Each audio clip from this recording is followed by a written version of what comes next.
Bismillahirrahmanirrahim. Assalamualaikum warahmatullahi wabarakatuh. Waalaikumsalam warahmatullahi wabarakatuh. Ya, hari ini kita akan kuliah dengan tema keterampilan mengelola kelas.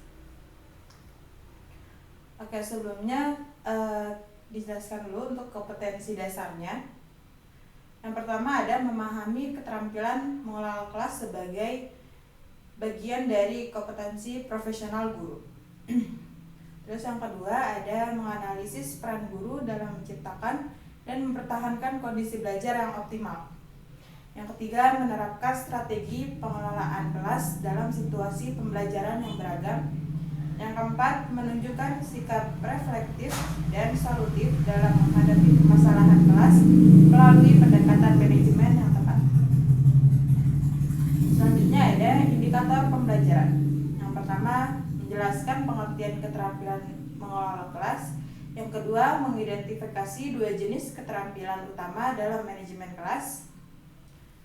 Yang ketiga, menyusun simulasi pengelolaan kelas untuk mengatasi gangguan ringan hingga berat. Yang keempat, menilai dampak dari kesalahan umum dalam pengelolaan kelas. Selanjutnya ada definisi keterampilan mengelola kelas. Definisi keterampilan mengelola kelas adalah kemampuan guru dalam menciptakan dan memelihara kondisi belajar yang optimal, serta mengembalikan kondisi tersebut bila terjadi gangguan selama proses belajar dan mengajar, baik yang bersifat kecil maupun berkelanjutan. Terus selanjutnya ada urgensi. Yang pertama, menjamin kelancaran pembelajaran. Kelas adalah wahana utama berlangsungnya proses pembelajaran, maka pengelolaan yang baik sangat menentukan keberhasilan pendidikan. Yang kedua ada peran penting guru sebagai manajer kelas. Guru tidak hanya menyampaikan materi, tapi juga harus mampu mengatur dan menciptakan suasana kelas yang kondusif agar siswa merasa nyaman dan termotivasi. Yang ketiga, mencegah dan menangani gangguan. Guru yang terampil dalam manajemen kelas dapat mengantisipasi, mendeteksi, dan mengatasi berbagai gangguan dalam pembelajaran, baik yang ringan maupun yang berat. Selanjutnya ada menghindari pendekatan menyalahkan siswa. Jadi guru tidak boleh menyalahkan siswa di dalam kelas. Guru yang belum menguasai keterampilan ini cenderung menyalahkan siswa atas kekacauan di kelas. Padahal seringkali penyebabnya adalah kurangnya keterampilan guru itu sendiri.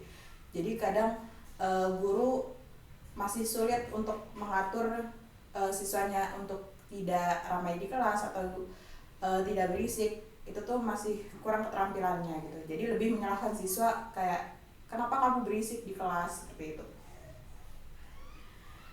Selanjutnya ada mendukung pembentukan karakter dan tanggung jawab siswa. Manajemen kelas yang baik membantu siswa belajar mengontrol diri, bertanggung jawab atas perilakunya, dan mengikuti aturan kelas secara sadar. Nah, selanjutnya ada tujuan bagi guru. Tujuan manajemen kelas bagi guru.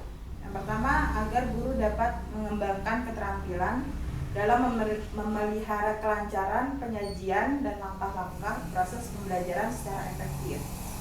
Terus selanjutnya ada memiliki kesadaran terhadap kebutuhan siswa. Yang ketiga, mengembangkan kompetensi guru dalam memberikan pengarahan yang jelas kepada siswa. Jadi guru juga harus paham dengan materi yang akan disampaikannya. Selanjutnya ada memberi respon secara efektif terhadap tingkah laku siswa yang menimbulkan gangguan kecil atau ringan.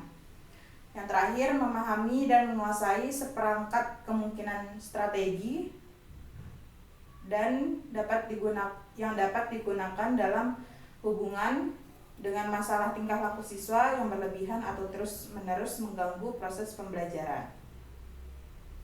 Jadi seperti poin yang sebelumnya, guru harus memahami dan mengetahui strategi yang akan dilakukan di kelas untuk meminimalisir masalah di kelas karena tingkah laku siswa itu sendiri gitu. Jadi tidak menyalahkan siswa tersebut. Oke, selanjutnya ada tujuan bagi siswa.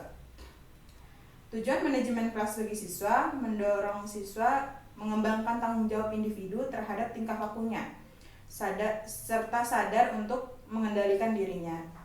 Yang kedua, membantu siswa agar mengerti akan arah tingkah laku yang sesuai dengan tata tertib kelas dan melihat atau merasakan teguran guru sebagai suatu peringatan bukan kemarahan. Jadi seringkali siswa tuh merasa guru marah padahal sebenarnya itu manajemen kelas untuk menegur dia gitu. Terus yang terakhir ada menimbulkan rasa berkewajiban, melibatkan diri dalam tugas serta bertingkah laku yang wajar sesuai dengan aktivitas kelas. Selanjutnya, strategi menciptakan dan memelihara kondisi belajar yang optimal. Yang pertama, memusatkan perhatian siswa.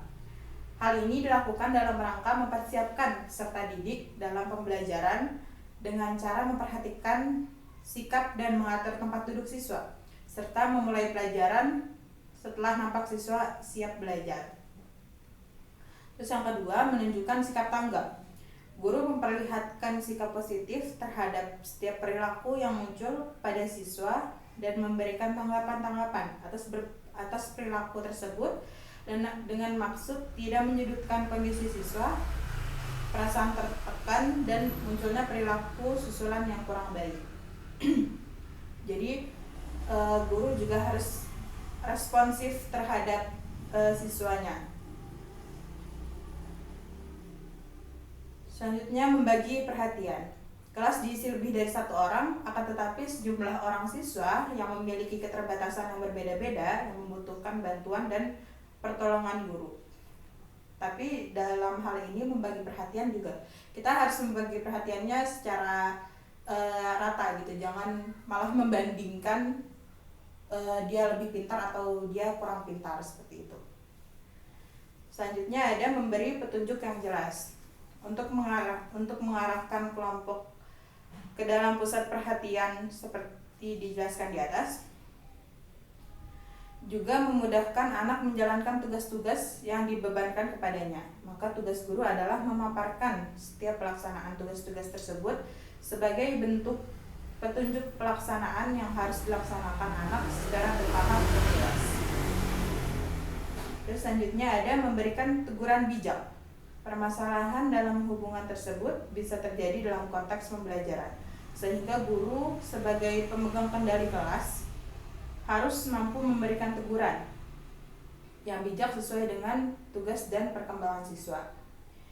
Jadi tegurannya juga harus yang baik-baik, karena sekarang ini ya guru menegur agak terlewat batasnya atau dengan nada yang tinggi, mungkin siswa akan membicarakan itu ke orang tua gitu. Jadi dengan bijak itu kita bisa memberitahunya pelan-pelan atau dengan cara yang lembut gitu. Yang terakhir ada memberikan penguatan. Penguatan adalah upaya yang diarahkan agar prestasi yang dicapai dan perilaku-perilaku yang baik dapat dipertahankan oleh siswa atau bahkan mungkin ditingkatkan dan dapat ditularkan kepada siswa lainnya. Selanjutnya, strategi pengendalian kondisi belajar. Yang pertama ada modifikasi tingkah laku. Modifikasi tingkah laku adalah penyesuaian bentuk-bentuk tingkah laku dalam tuntutan kegiatan pembelajaran sehingga tidak muncul prototipe pada diri anak tentang peniruan perilaku yang kurang baik. Pengelolaan kelompok kecil ataupun kelompok besar di kelas adalah merupakan bagian dari pencapaian tujuan pembelajaran dan strategi yang diterapkan oleh guru. Kelompok juga bisa muncul secara informal seperti teman bermain, teman seperjalanan, teman gender, dan lain-lain. Selanjutnya, menemukan dan memecahkan perilaku bermasalah. Permasalahan memiliki sifat perennial, akan selalu ada, dan beraturan. faktoran efek.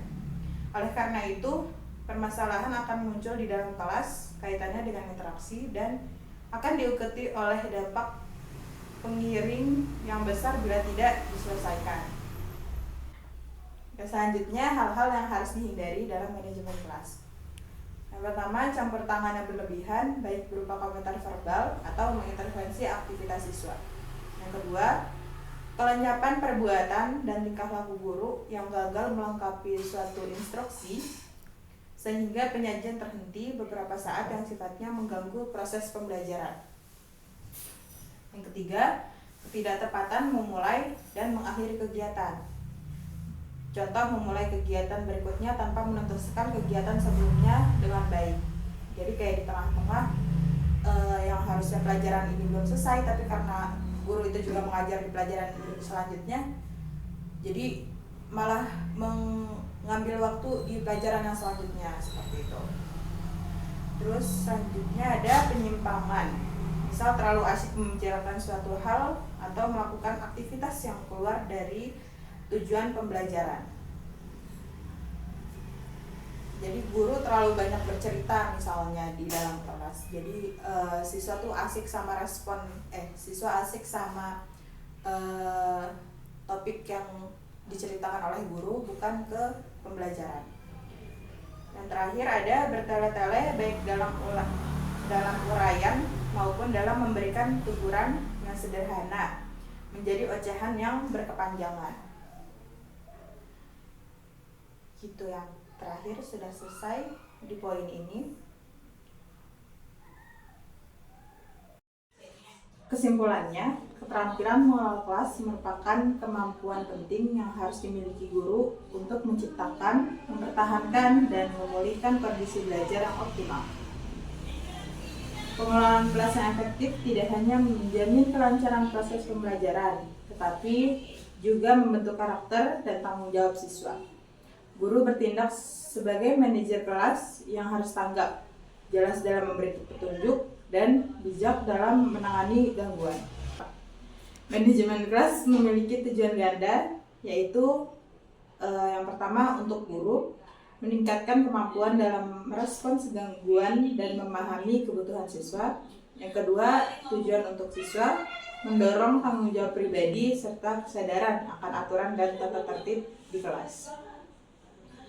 Strategi utamanya mencakup memusatkan perhatian, pembagian perhatian, memberi petunjuk dan penguatan, serta pengendalian perilaku siswa melalui modifikasi tingkah laku, manajemen kelompok, dan penyelesaian masalah. Guru juga perlu menghindari beberapa hal yang dapat menghambat proses pembelajaran, seperti campur tangan berlebihan, penyimpangan dari tujuan pembelajaran, dan penyampaian materi atau teguran yang bertele-tele.